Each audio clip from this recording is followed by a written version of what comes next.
Welcome to the walkthrough of our project Geospatial Visualization for Disaster Monitoring. In this video, I will guide you through how our application monitor global disaster in real time utilizing advanced geospatial technology. Our project is designed to collect disaster data from news articles in real time. We have implemented a keyword-based approach to identify natural disaster events from both historical data and current data. This data is processed, cleaned, and stored in MongoDB Atlas, making it ready for visualization. Our project leveraged data from past and current news articles collected through NewsAPI. NewsAPI work by utilizing REST API principle. This means that the API allows developer to access its data and its functionality via a series of standardized request and response. Here is a sample how the data look like when we fetch the data from NewsAPI. API returns the data in forms of JSON-like format. In this case, data has been retrieved from top headline in the US under the business category. We have different ways to filter how we want to extract the data from news API, such as keyword or phrases. Let's say the word like Apple and Microsoft, date published, let's say from periods of 1st June 2024 to 31st July 2024, source domain name, country, category, language, and many more. We can also see the documentation of the news API in various languages such as Python, Ruby, Java, PHP, and many more. We also have a variety of pricing from $0 per month, and the plan can go up to $1749 per month. The plan has a limitation such as 24 hours delay on an article, the ability to search an article up to 1 month old, and a cap of 100 requests per count. In comparison, the paid plan offered no delay in news article, ability to search an article up to 5 years old, and the capacity to make up to 2 million requests per day. We can also see the users history in the account section, which tell us the number of requests we have made per day as displaying on our screen. On the home page, user can view disaster event on an interactive map powered by Streamlit and Folium.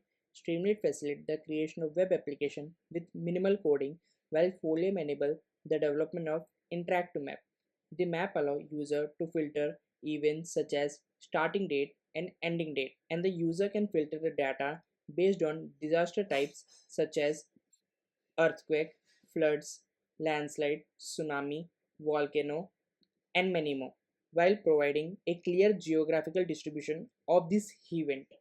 User can over each point to see details such as disaster type and location, or click to view the full event description from the original news source. Clicking on the description will open the news article in new page, allowing the user to read the full detail of the event. We have an key events marquee which display a scrolling marquee in the sidebar showcasing recent key events on the ongoing disaster with clickable links for more information. Let's filter the data based on the starting date, let's say June 1st, and ending date of July 31st. In the map, we can see all the disaster event which has been occurred in the applied date range. There is also a cluster so that one disaster event doesn't collide with other event. While hovering on the cluster, it shows its region within the map which is covered by the cluster. On clicking the cluster, it will expand on the map and give us the detail of the disaster event which has been occurred. Let's filter the data by removing all the disaster event. After removing the disaster event, it is showing as no disaster data available after filtering based on the condition. Let's say we only want to see an earthquake which has been occurred from 1st June to 31st July. Then it's only display all the earthquake event that has been occurred from June 1st to July 31st.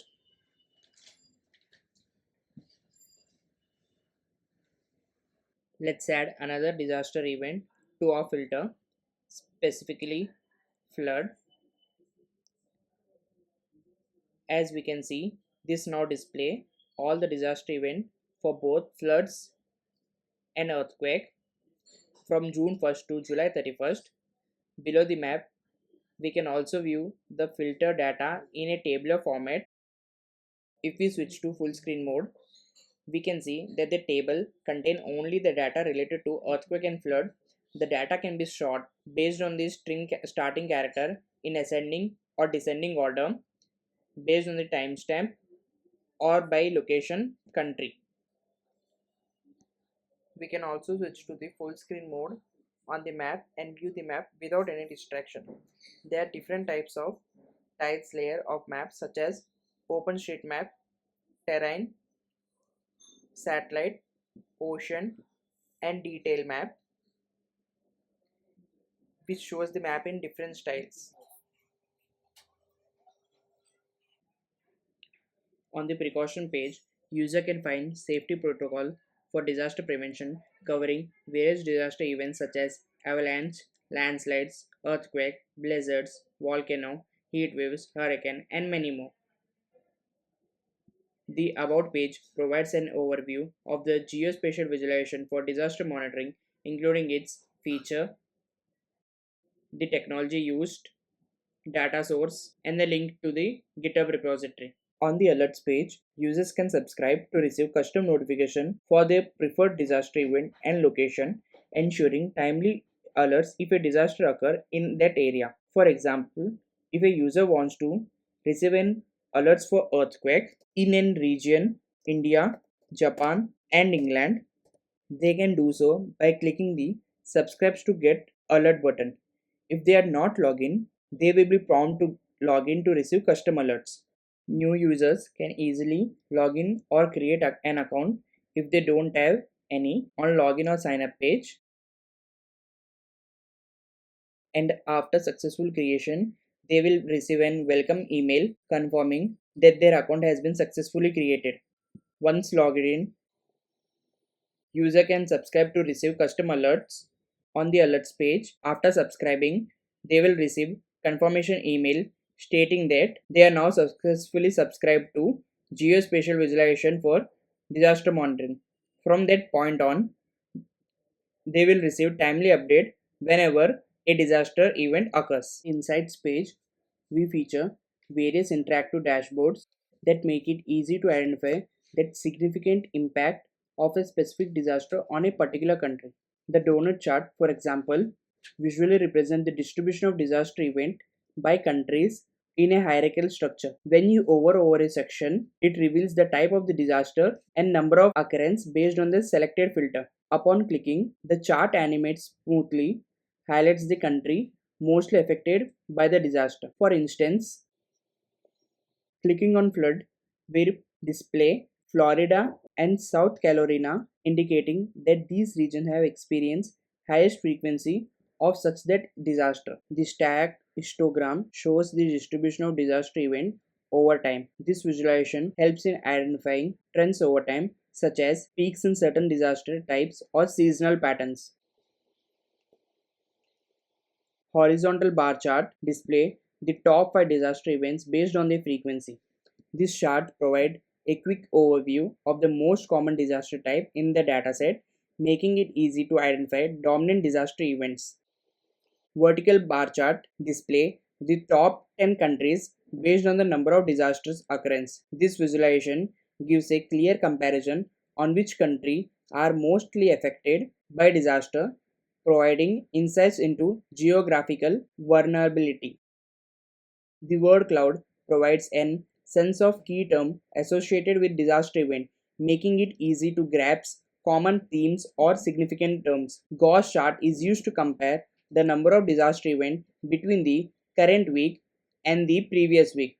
This visualization is an effective way to monitor weekly changes, providing a quick indication of whether disaster occurrences are increasing or decreasing.